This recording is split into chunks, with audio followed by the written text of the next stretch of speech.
last year was a ball. Winning's fun. Not everything in last year was a ball. The ending was a ball.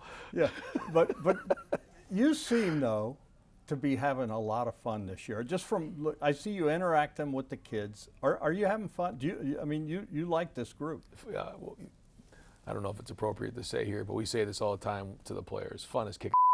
That's what fun is, and the work we put in, that's what we expect to do.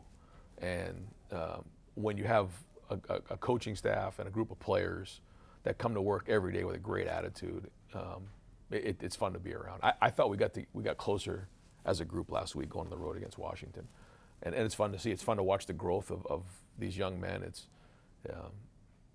as coaches, we're not their fathers, but we take that responsibility that way when we're around them. So to watch them grow, watch them have success, that part is fun. The quarterback is always your leader. That's the guy the two guys that get the most attention is always the quarterback and the head coach, right or wrong. You played the position. You got a 19-year-old kid. Do you see him now developing into that leader that the quarterback's got to be? Yeah, and it's been fun to watch him grow, and he's getting stronger every day, just by the way he practices, by the way he responds to. It's no secret I'm hard on those guys, hard. And he's firming up every day. He's firming up, with his answers, the way he handles things, the way he plays, and that's a good sign of maturity that way. Bigger storms and challenges coming ahead, big ones, but you're seeing him grow every day, and that's good. And I think a lot of the guys on offense really believe in him, and his confidence is growing. How much is it?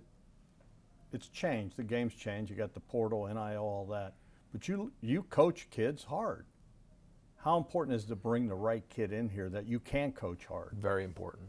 Yeah, I think that's critical nowadays. And I get a lot of great feedback. You got great kids, part of it's recruiting, and credit our staff, for identifying the right people that fit who we are, because the expectation here is off the charts, not just on the field. We have to win every game, but off the field, the expectation's high. These guys, can't be going to parties. Might they go to a party? Maybe, but there's no time for parties. They're not going and running around downtown. There's no time for that. Video games, maybe they play some video games. We don't have time for video games. We're trying to be the best in the world at what we do.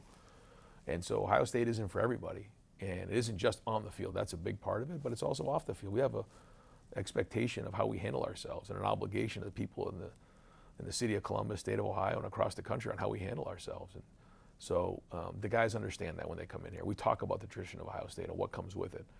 And that's why it's good to have a lot of these players come in and on these visits, watch the games, be around our players, that if this is what you want, this is what you're going to get here, and there's no better place in the country.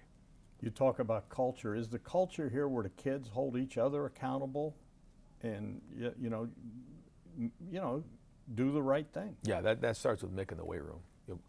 And he does as good a job as anybody in the country, the best job in the country, of creating conflict in the weight room, so that when that happens, and accountability issues, and so we won't get into it now, but we select leadership teams, and these guys lead the squads, and whenever there's an accountability issue, the whole team has to deal with it. So that means they're coming in together on a Saturday morning, they're doing dawn patrol, cleaning up the facility, they're going to do a community service, whatever that is, as a group, so that there's built-in accountability, and the leaders know that they have to address that, and either you're with us or you're not, and so that all happens in the off season. But then it carries over to the field. It carries over to the program. And so when you're a freshman, it's not easy. There's a lot coming at you. And so this time of year, we have to pull some of these guys up. We've had a couple of guys miss here and there. But it's great to hear the leaders making sure we can't have these types of things creep into the program, especially this time of year. And so we make sure we head that off. But those are all learning experiences. And that's part of being in the program. And I think you're seeing some examples of guys who have been in the program, like Caden Curry and Kenyatta Jackson and Austin Saravelt. And when you're in the program for Carson Hinsman, you've been in the program for multiple years, and year after year, you see the older guys do it. And what comes with the accountability and what the culture of the program is, you're getting the best out of yourselves, and you're maximizing yourself as a player. And that's what it's all about being here at Ohio State. P.J. Fleck is a guy that, he knows this place. I mean, he and Coach Tress are tight, and yep. I know you know him well. What do you expect out of him? And this would make their year to come in here and get you guys. I expect a lot of energy from P.J. Fleck. He's one of the most energetic guys that I've ever been around, and a very, very good coach. And yeah, they're going to come in swinging. They back down to nobody. They're going to try to steal possession in special teams or some way. He'll have something cooked up. But he, you know, he's really good and as good as there is in the country. And he's been very consistent there at Minnesota. And those guys are going to come in and swing. But that's when you're at Ohio State and you're the #1 team in the country on paper. You know, you're going to get everybody's best shot all the time. And so that's part of being, you know, the Buckeyes. And so here we are, the second conference game, and it's going to be a battle. It's going to be a great game, and we need the crowd to be loud and get into that thing, and let's get a fast start on these guys. Yeah, that's the last thing.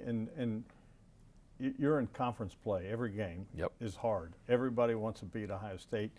How important is the 12th man? Yeah, especially a fast start to set the tone. We talk about that a lot as a team, like setting the tone with the first drive, with the first, you know, play, the first quarter. You still have to play, you still have to finish, but it sets the tone. And when you can set a tone early in the game, especially in a college football game, it matters. So we want to get off to a fast start in this game, and the crowd will be a big part of it. And our team feeds off the crowd. I know the crowd feeds off our team.